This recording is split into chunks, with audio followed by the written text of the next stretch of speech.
Annual plan coordination committee ने आइंदा माली साल 2025-2026 के लिए माशी तरक्की का हदफ 4.2% मुकर्रर किया है और 1000 अरब रुपए के वफाकी तरक्याती बजट और दीगर अहम माशी आदाफ की मंजूरी भी दी है। अब तरक्याती मनसूबों पर 1000 अरब रुपए खर्च करने का प्लान है। इस रवा माली साल के मुकाबले में सूबे 609 अरब रुपए ज़्यादा खर्च करेंगे। वफाकी हुकूमत तरक्याती मनसूबों के लिए बैरून मुल्क से 270 अरब कर्ज लेगी। इसके अलावा चारों सूबों के लिए भी 802 अरब रुपए का बैरूनी कर्जा लिया जाएगा। पंजाब हुकूमत तरक्याती मनसूबों पर 1190 अरब रुपए खर्च करेगी। रवा साल माशी शरह नमू 3.6% के मुकाबले में 2.68% रही है। आइंदा फिस्कल ईयर में महंगाई का हदफ 7.5% मुकर्रर करने की तजवीज़ सामने आई है। एग्रीकल्चर सेक्टर की तरक्की का हदफ 4.5% रखा जाएगा। गंदम चावल समेत अहम फसलों का हदफ 6.7% मुकर्रर करने की तजवीज़ है।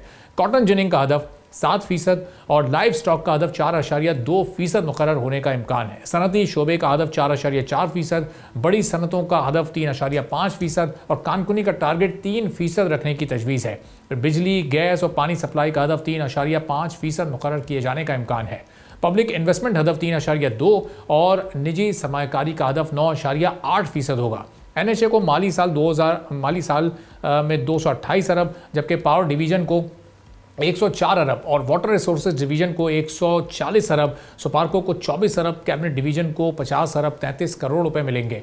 सूबों और स्पेशल एरियाज़ के लिए 245 अरब रुपए मुख्तस किए गए हैं। सूबाई नौयत के मंसूबों पर भी अच्छी खासी पेशरफ सामने आई है और वहाँ पर 93 अरब 44 करोड़ रुपए खर्च किए जाएंगे। महंगाई बढ़ने की शरह को 7.5% पर बरकरार रखने से बैरूनी शोबे को दबाव का सामना करना पड़ सकता है, चूँकि दरामदी कंट्रोल में नरमी और कर्ज़ों की अदायगी से करंट अकाउंट खसारा बढ़ने का इम्कान तो है, लेकिन साथ ये भी तवक्को की जा रही है कि रेमिटेंसेस, एक्सपोर्ट रिकवरी और बैरूनी इमदाद से मुल्क की मईशत खासी मुस्तहकम रहेगी। लेकिन टारगेट जो 4.2 का सेट किया गया है या किए जाने का इम्कान है, ये कितना प्रैक्टिकल है और कितना अचीवेबल है और इसके लिए क्या क्या स्टेप्स हुकूमत को उठाने पड़ेंगे। सब्सक्राइब करें और बेल दबाएं ताकि कोई खबर रह न जाए।